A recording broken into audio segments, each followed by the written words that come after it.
A few years ago, I walked into my emergency department, the same one that I had walked into years, and the same one that I had worked in for years. The same doors, the same nurses, the same coffee that tasted like regret. And nothing looked different, but everything had changed. Another private equity had bought the group that staffed us, and overnight, my schedule, my pay, the pace that I was expected to move, the number of patients per hour, none of it was mine anymore.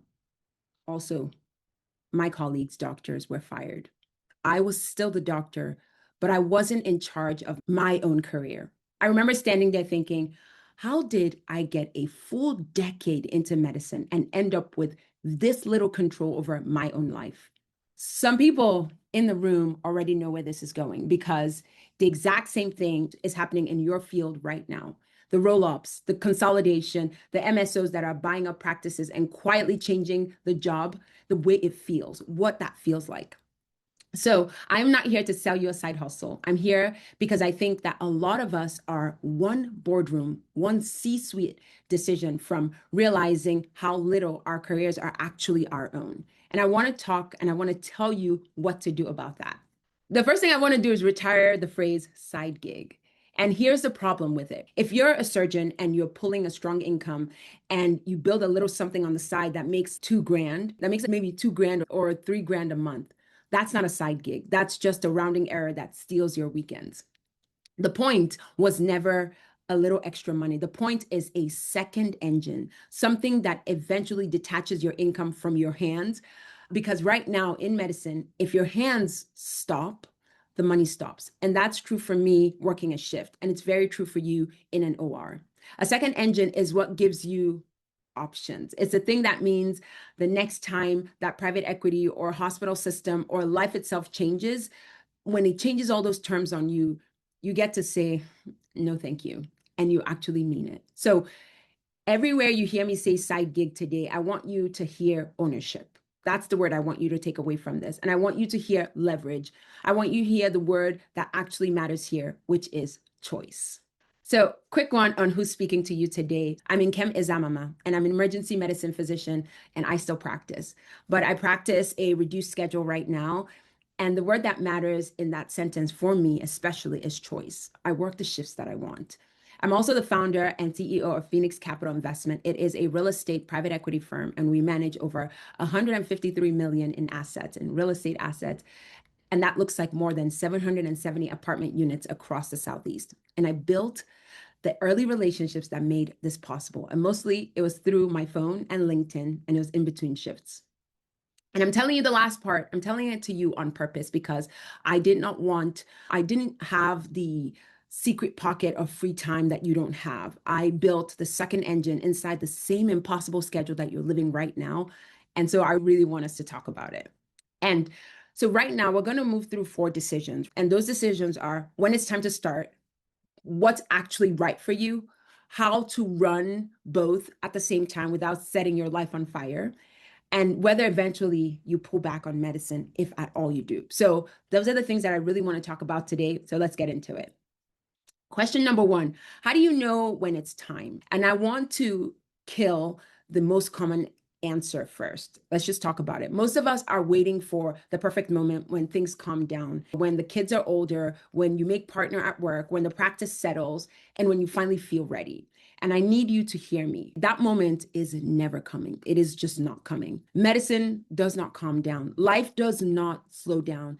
If you wait to feel ready, you will wait your whole career and you will call it being responsible. And we know exactly what that means. Done is better than perfect. Readiness is not a feeling that arrives. It's a decision that you make while you are still busy. Here's the most useful way to think about timing. And I think it's important for you to understand it. There are 2 forces that push people towards building something. There's the push, and then there's the pull. The push is everything you want to get away from. So some of you, it might be burnout, it might be resentment, it might be private equity takeover, it might even be the feeling of being trapped. The push is very powerful. It gets you off the couch, but I will be honest with you about something. The push is a terrible thing to build on itself, to build by itself. If you start something only because you want to escape something else, the moment your day job gets slightly less miserable, you will quit. Now, the pool is different. The pool is the thing that keeps you coming back when no one else is making you. The problem that you keep solving in your head, oh, this excites me, I want to do that. The skill that people keep asking you for, the idea that you just cannot put down. The push is going to get you moving, but the pull really keeps you building. And you want both of them because you cannot survive on the push alone. And so here's the real signal. The real timing signal is not, am I miserable? There are plenty of miserable people, and we know a lot of them, that never build a thing. The signal, is there something that is pulling me that I cannot keep ignoring because I've told myself that I don't have time? I think that is the bigger question. And here's a test that almost no one tells high achievers. So I'm going to tell you today. You know when you're ready, when you're willing to be bad at that thing for a while. So you're not good at it from day one. I want you to think about who's in this room, the room that you're sitting in right now. We are people who are rewarded and who have been rewarded our entire lives for being excellent immediately. I know it doesn't feel like immediately, but for a short period of time, we worked hard and we built something, and then we became excellent at it and we got rewarded immediately. You did not get into ophthalmology by being okay at things. You got here by being the best in the room, and you did that pretty quickly. That instinct, as great as it is, it will sabotage you here when you start thinking about a second engine, because your first webinar, it will be awkward. I can guarantee you that. Your first deal analysis is going to be clumsy because you just don't know and you're learning. Your first anything will not be board scoreable. That's the first time that you're doing this. And if you need to be excellent one day, like if you need to be excellent and I need to do it one day, but that one day has to be today, you will quit on day 3 and you'll call it, it's just not the right time. That's what you'll call it. So I want you to forget 3 to 5 hours a week. Forget that. Forget the perfect launch. The actual readiness question is a lot simpler than that. Are you willing to be a beginner again? And if yes, if the answer to that is yes, which it should be, then you're ready. And then at that point, I would say start small, start ugly, but start now, because I think that is the most important thing. So question 2 is, how do you know what the right one is for you? Let's start with the trap, because I watch a lot of smart physicians fall into this constantly. The trap is chasing the shiny thing, the thing that is trending. Everyone is doing short-term rentals and Airbnbs, so you buy one because you're like, I'm going to do it too.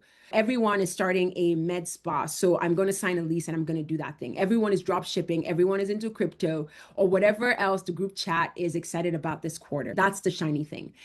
But here's the specific version of the trap for physicians, which I think is a little bit sneakier. I think we build another version of clinical work and we call that freedom. And there's nothing wrong with it. It's locums, or it's an extra telehealth moonlighting, or it's a cash pay aesthetics practice that you have to be physically present to run. And I want to say it again, like, those are fine bridges, but the honest question about what they are. If the thing that only makes money does that when you're personally there doing it, then you didn't build a second engine. You built a second job, and you already have a first one that is, I would say, pretty difficult. So here's the frame I want you to carry when you think about the what. There are 3 things you can build, and they're not the same. And you have to figure out which one is right for you. So you can build a job, and that looks like you trade your hours for money, and it's exactly as far as your own 2 hands. And your hands, I would say, they're already spoken for in the OR, but that's a job. So you could do a second job. You could build a business. So you build something where other people's hours create the value. So a team, a system, and then that can grow beyond. And now you're the manager, and that's real work, but that's a business, and that's something that you could do. And then you could build an asset, think real estate, think equity, intellectual property, a course that maybe you build once and just recurring, a stake that you own, the thing that keeps producing while you sleep, while you operate, while you're on vacation with your family. That is an asset. And most physicians that I see, that I talk to, they accidentally build a job and wonder why they're more exhausted than they ever were before. I want you building towards the right side of this slide. I want you building towards the asset. The question I think to ask about any opportunity is simple.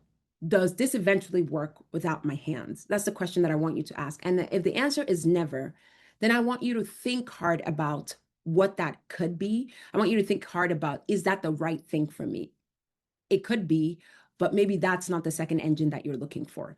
So when you keep thinking about the what, I want you to run every idea through these four filters. And I think they're very important. Number one is, does it use an unfair advantage? The unfair advantage that you already have. So you as a physician, you are not starting from zero. You have credibility. And that credibility, it takes other people, it takes them decades to earn that. You have income to invest, and that income, a lot of founders would kill to have the income that we have, and that's leverage. You have a network of high earners, like the people sitting next to you, the people on your phone who you did residency with, who you work with, your colleagues. You have that. And you have pattern recognition and the discipline that will transfer to almost anything. We all have that. I want you to build on that and don't build against it. Number two, does it scale beyond your hands? And we just covered this, and I think that's a non-negotiable for me. Number three, would you do it even on a good day in medicine? Not just on the worst shift, not just on a day that something bad happens to one of your patients. If you build it to escape, then again, that's the push that is talking. And we know where that ends. But if you want it even on a great day, then that's the pool and that's real. And so that's number three. And number four, can it survive with your schedule right now? This one is very practical and it eliminates half of the bad ideas very instantly, very quickly. If the thing needs you available from 9 to 5, the exact hours that you are in clinic, that you're in the operating room, then I would say that it's dead on arrival. So whether you build, like whatever you do, whatever you're building, it has to tolerate a doctor's calendar, which means that it cannot depend on you answering the phone at 2 p.m. on a Tuesday because you are likely unavailable. So anything that passes all four is worth your time. And you have to, it's not black and white. You really have to understand what you're thinking about building, what you're trying to build, and really look at it through the lens of these questions. Now, they might not, maybe it might be 3.5 out of 4. If that's the case, I would say pursue it and try to understand and figure out how it can be 4 out of 4. Most ideas I've learned and I've seen will fail at least one. And if it does fail it completely, that's a gift because I think it's going to save you about a year of trying stuff. So I would say from my experience and expertise in building Phoenix, most physicians fall into, they will think through those 4 things and then they'll win in 3 lanes. And the first one is expertise. So I would say that you turn what you know into something scalable. In terms of expertise, that looks like courses, coaching, consulting. It could look like media. It could look like speaking. It could look like being on boards. You already have the credibility, and that's very low money in and maybe high time. Then there's ownership and investing. And so you put capital to work in real estate, in businesses, in equity. And that's my lane. It's the one that fits, I think, best with our lives. And honestly, a lot of us, I would say most of us in this room sitting, we're very rich in capital, but we're poor in time. And this lane pays exactly for that trade. So it's higher money in, and it doesn't have to be very high, but it's still high money in and it's lower time in. So you might really want to think and consider this. The third one is venture. You build an actual company with a team. And this is, I will tell you that this is the biggest upside, but it is the hardest road and it's the most management. So go here. If you decide to do this and you want to win in this area, win, but do it with your eyes wide open. In these areas that we win, where I think you should pick your lane as you think about the what, pick it based on what you actually have. If you have money and you have no time, then lean towards ownership. If you have expertise and you have a little bit of time, then lean towards teaching. There's nothing wrong with that. Don't pick the lane that sounds the most impressive. Don't do that. Don't pick it at a conference. Like you're sitting here and you're listening to all these talks. Don't pick the lane that sounds very impressive. I want you to pick the one that fits in the life that you're actually living in and the plan that you really want moving forward. Okay, the title of this talk, how do you actually run both without it falling apart? This is the how. This is a part that I most want you to get right. And I will say rule 1, hear me. Rule 1 is protect the core. Your medicine is not the thing that you are escaping from. Right now, it is a thing that is funding and it is de-risking everything else. Your clinical income right now is what lets you invest. Your license is your ultimate safety net. Your reputation is your credibility. That is the core. So you do not let that thing, you don't let that side thing, the thing that you're building, you don't let that bleed into the operating room. You don't let that bleed into medicine. You, especially as surgeons, you cannot show up tired. You can't show up distracted because you were up till 1 a.m. on a spreadsheet thinking about your second engine or building it. The patient on the table, they don't care about your second engine. So I would say, as you think and as you build and you figure out the how, right? Guard the core fiercely. I don't want you to think about this as ball and chain. For right now, it is the launch pad. It's the thing that you protect by any means necessary as you think about the how and how you're going to do this. So that's rule number one. Rule number two, this is the mindset shift that I think most physicians never make. And it is buy back your time. Buy your time back. Do the math on what an hour of your clinical time is actually worth. And I will tell you that it is a lot, which means that every hour you're spending doing a $40 an hour work is a terrible trade because you make way more than that. So bookkeeping, scheduling, editing your own videos, formatting the document, answering routine emails, like those things are tasks that you can give away.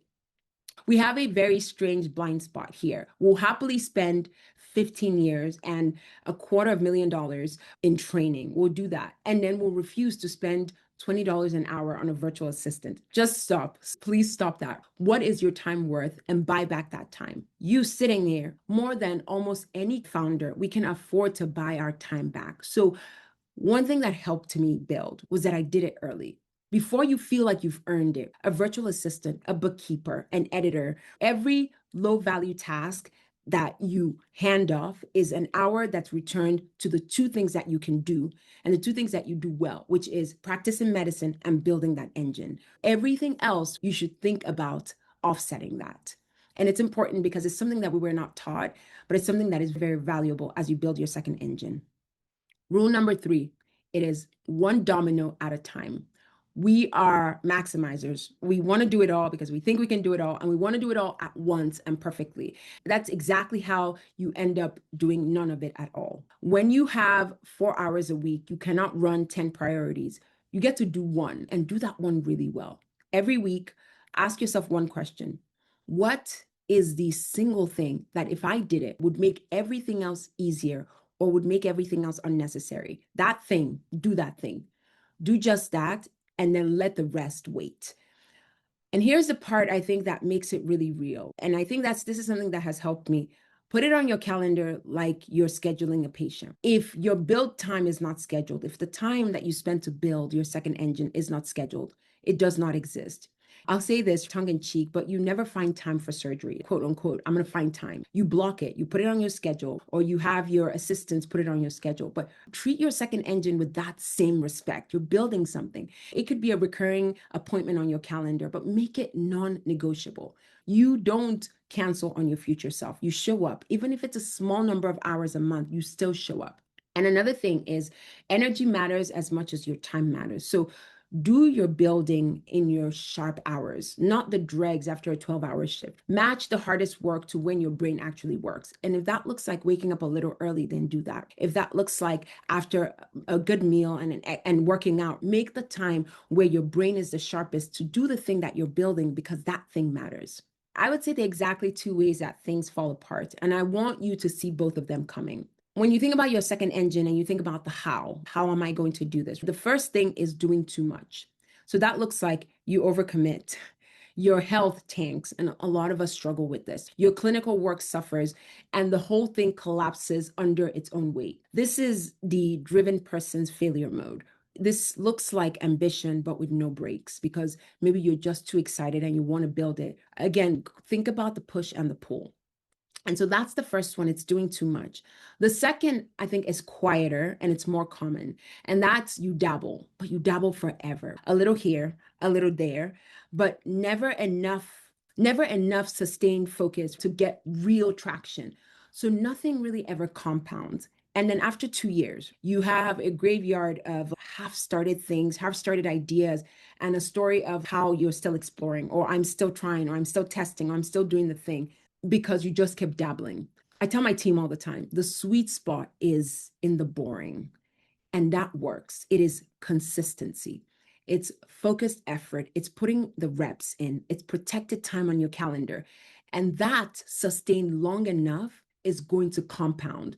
So it's not heroic sprints where you spend 12 hours on one Sunday and I'm going to knock out A, B, C, D, E, F, G. It's not that. It's not the endless dabbling of doing a little bit here, a little bit there, maybe put a little effort in that one thing because you think that might be the thing, but then you jump ship and you do something different. It is steady. It's in the mundane. It's in the boring. It's staying consistent. And that over time, that is the sweet spot that you will actually get to see result. Question 3 is whether. How do you know when to cut back from medicine to grow the other thing? And is this even the right path at all? This is a question that a lot of physicians struggle with. And you may have heard the phrase, burn the ships. I actually did a presentation once called Burn the Ships. That feels cut off your escape, force yourself to make it work. It makes, I'll say this because I learned, it makes for a really great motivational quote. But I really think, and this is just my opinion, but I think it's a terrible advice for a physician. You did not spend a whole decade and a fortune building one of the most valuable skill sets on earth just to set it on fire for a business that's 12 months old. You might eventually decide to do that.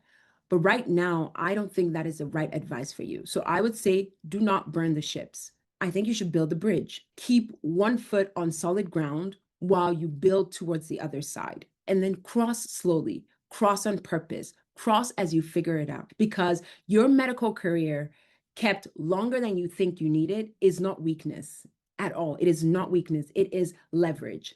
It's income, it's identity, it's credibility, and it's a fallback all in one. So I would say that if you took one thing away from trying to figure out what your second engine could look like, I think it's to not burn the ships, but it's to build a bridge. Use medicine for as long as you can, and that could be forever, but use it as leverage to do that other thing and to build that other thing. And then at the right time, you can decide, do I really just want to burn the ships, or do I want to build a bridge and keep that bridge for as long as possible?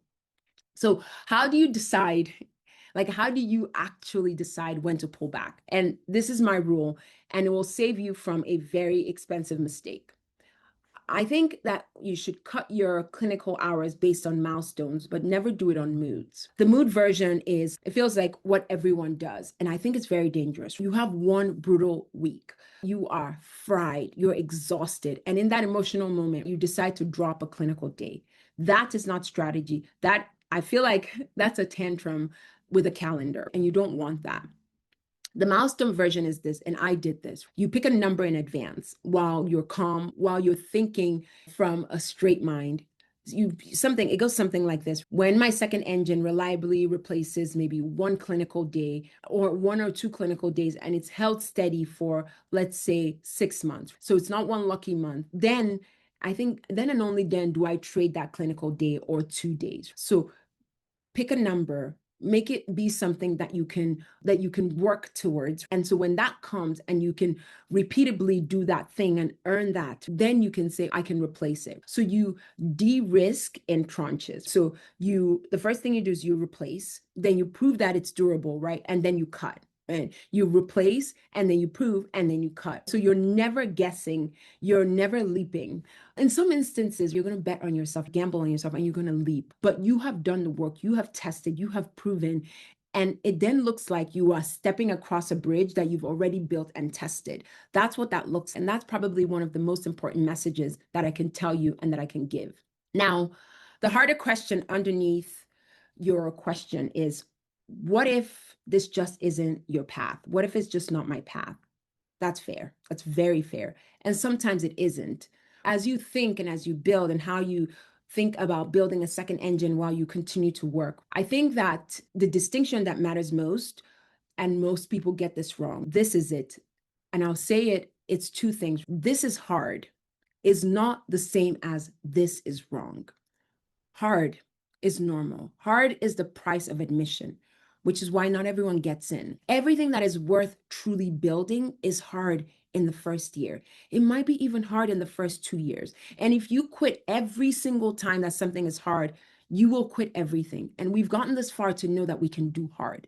So hard is not the signal. It's just another Tuesday where you work hard, things don't go as planned, but you keep working. Now, wrong is different. Wrong is when, even after a full runway and 12 months, 18 months of genuine effort, not just 2 frustrated weekends, but really, truly a genuine effort and a good bit of runway. If that thing still drains you, even on the good days, it doesn't gain traction, no matter what you do, no matter what you try, no matter how hard you pivot and you change, and you dread it even when you're rested and clear headed, then that is data and that is real. If that's what you find, if you're at that point where truly it just feels wrong, it's not working, then I would say pivoting is not failing. It's information you paid for. But give it a real runway first. Not and do that. I think that's so important for you to hear because most people quit during the hard and they never reach the point where they actually know if this is worth it because they didn't fail. It was just hard and they stopped trying. So really that distinction between should I go down this path? Is it hard or is it wrong? You have to ask yourself the hard question. You have to put in the work and you have to make sure that it's worth it before you decide to pivot. And I want to gently challenge the premise of the whole question because a lot of us assume that the finish line is quitting medicine. And I don't think it is. When you decided to go to med school, and when you decided to be a doctor, and when you decided to be an ophthalmologist, I don't think the goal was to leave medicine. I think the goal, and I can say this for myself, and maybe if you're sitting, listening, and you're thinking about other options, the goal is to make medicine a choice. And there is a world of difference between walking into your clinic because you have to, because of the loans, the lifestyle, and the mortgage all depend on it, and walking into that same clinic just because you want to. It's the same room, it's the same patient, but it's a completely different life. And some of you in this room, you will build a second engine and you will stay in medicine full time forever. And you're just going to enjoy the wealth and the agency and the security that it brings. And that is a complete and total win. Freedom was never about escaping the work. It was about owning the choice. And there's such a big difference between that. And I want you to understand that.